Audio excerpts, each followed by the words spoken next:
Honorable Chairman and Moderator to this session, Professor Vivek Kishore Swanji,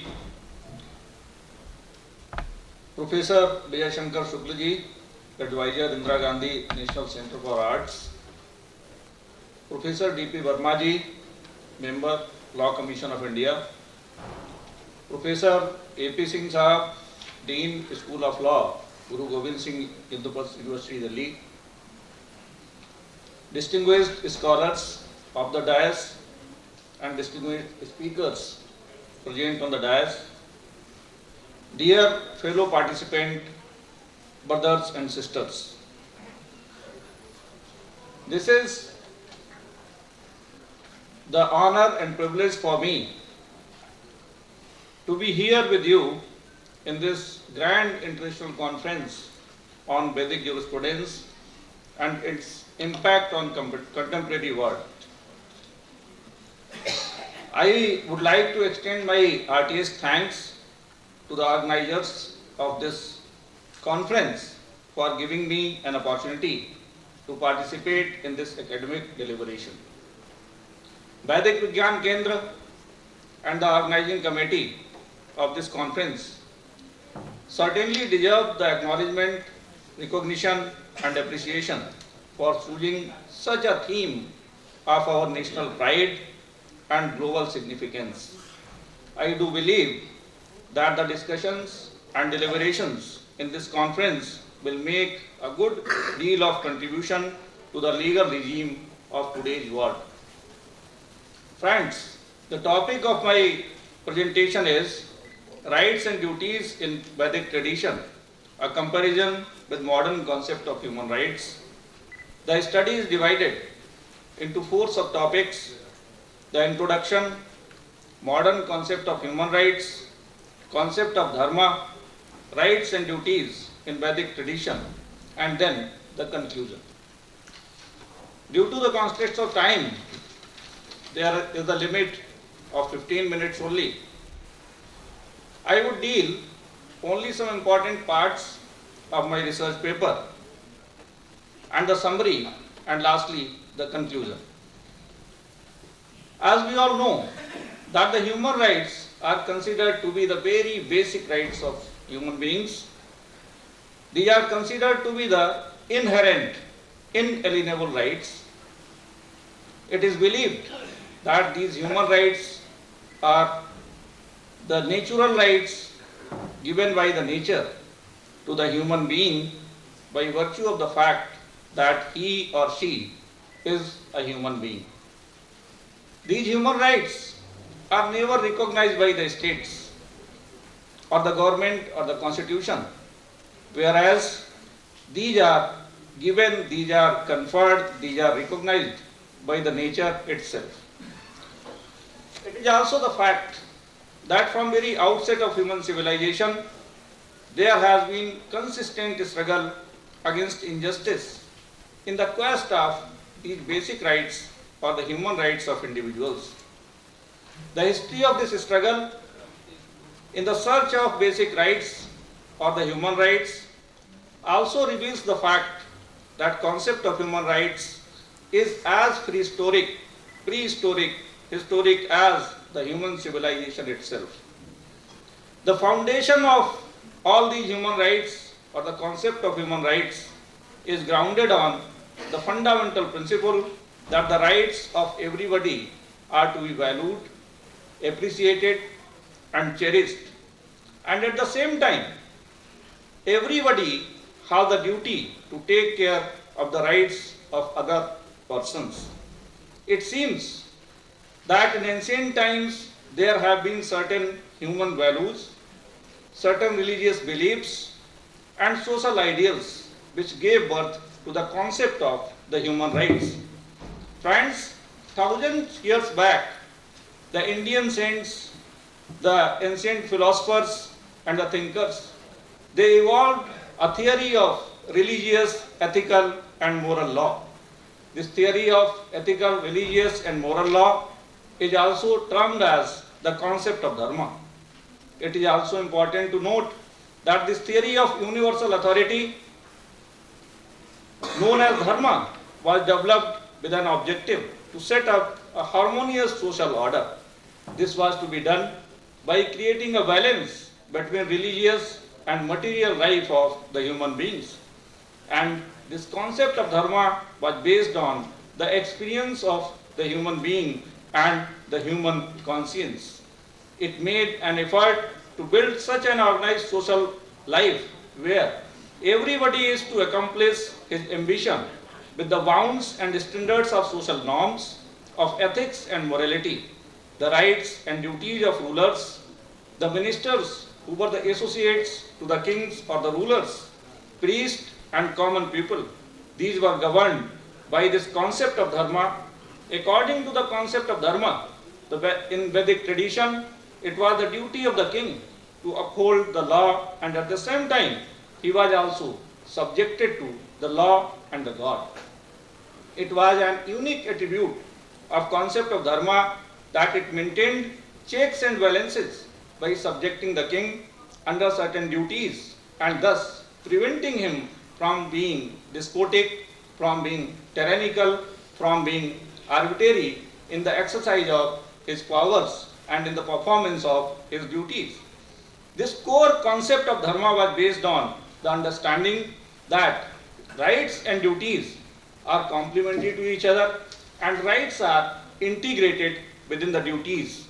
It seems that the viewpoint evolved by the ancient philosophers of Vedic tradition was the restoration of natural law with religious zeal. This restoration of the natural law with the religious zeal was to motivate the people towards the path of personal illumination, social harmony, national unity, and the sense of common brotherhood. They had a dominant thought that the inherent dignity and worth of every individual deserves the respect and protection. This thought of the thinkers of Vedic tradition to recognize and respect the human dignity and worth of every individual has been the basis of the concept of the human rights all over the world. The adherence to the concept of dharma and its observance in human life was considered to be fundamental and indispensable for securing the well-being, the happiness, and all-round development of all the individuals and thereby the harmony and peace in the society. In the case of Maneka Gandhi versus Union of India, decided in 1978 by our Supreme Court, the Supreme Court has referred to the concept of dharma as the source of fundamental rights incorporated in the Constitution and observed that the fundamental rights represent the basic values cherished by the people of this country since the Vedic time, and they are calculated to protect the dignity of the individual and create conditions in which every human being can develop his personality to the fullest extent. If we see the human rights in the Vedic tradition, then certainly it is a fact that the word rights or adhikaras finds no mention in Vedic literature, but obligations of king ascertained by the dharma reflect the modern concept of rights. The concept of dharma enunciates duties, but the rights can still be deduced from the duties. For example, it is the duty of the king to dispense impartial justice and treat all the subjects equally. Out of this duty of the king, the rights of the subject to be treated equally and to receive impartial justice emerges out. The high ideals of liberty, equality, and fraternity, which are the foundation of the modern concept of human rights, has the resonance in Vedic literature and the tradition. The Rig Veda calls upon deities of the liberty of body, liberty of shelter, and the liberty of life. Right? This refers to the right to life, right to personal liberty, and right to shelter. The Rig Veda pronounces the equality and unity of all the persons. मैं धर्मशास्त्र के विद्वान भी यहाँ बैठे हैं, इसलिए मैं क्षमा चाहूँगा अगर मेरे संस्कृत के उच्चारण में कहीं कोई गलती हो Basically, I belong to the science discipline and then law. तो बहुत अवसर मुझे संस्कृत पढ़ने का नहीं मिला. But because of my interest to study into the Vedic tradition or the ancient culture, मैं इससे अभी associated हूँ. The Rig Veda pronounces the equality and unity of all the persons. Ajjisthaso akanisthas ete sambrataso babudha saubhagaye. According to Rig Veda, no one is superior, Ajjisthasa, or no one is inferior, Akanisthas. All are brothers, all should strive for the interest of all and progress collectively. The fraternity is another accomplishment or another accomplished ideal of the French Revolution. Without fraternity, the equality and liberty cannot be materialized. The concept of fraternity has been enunciated in our Vedic tradition. A mantra from Upanishad, Maha Upanishad, which belongs to Samved tradition, as I found, reads, Ayam bandhuraneti garna laguchetasam udar charitanam tubasudaiva kutumbakam. It means that the distinction that this person is mine and this one is not is made by only narrow-minded and ignorant persons. For those who are noble or who have the noble conduct or who know the supreme truth, the whole world is the family. We also have some verses, some hymns in Rig Vedas like Sangachhaddam Sambadaddam Sambho Manansi Janatam. O human being, all of you should live together with mutual cooperation, converse with each other in friendly manner, acquire knowledge, having common ideals of life. Samano mantraha samiti samani, samanam manah saisittamesam. All your prayers and desires be similar and for common good. All your gate together without separatist feeling. All of you be united in thought, word and deed. Samani va akuti, samani hadyani va, samanuvastumo mano, yatha va susahati. Let their oneness in your resolutions, hearts and minds. Let the strength to live with mutual cooperation be formed in you all. The Atharvaveda pronounces that all have equal rights in articles of food and water. The yoke of the chariot of life is placed equally on the shoulders of all. All should live together with harmony, supporting one another like the spokes of a wheel of chariot connecting its rim and hub. Samani prapa saivonna vagaha, samane yuvatre saivo enojme, ara navimavati. This declaration of Atharvaveda resonate Article 1 and Article 7 of Universal Declaration of Human Rights, which declares that all human beings are born free and equal in dignity and rights. They are endowed with reasons and consciousness and should act towards another spirit of brotherhood. If we talk about the right to education, Mahabharata declares that accomplishment of education and knowledge and its dissemination to the next generation is one of the pious obligation of an individual. And this ideal, which was pronounced by the Mahabharata, has been referred by the Supreme Court of India in Mohini Jain versus State of Karnataka, where the Supreme Court observes that Indian civilization recognizes education as one of the pious obligations of the human society. To establish and administer educational institutions is considered as a religious and charitable object. Education in India has never been a commodity. That was the observation of the Supreme Court of India.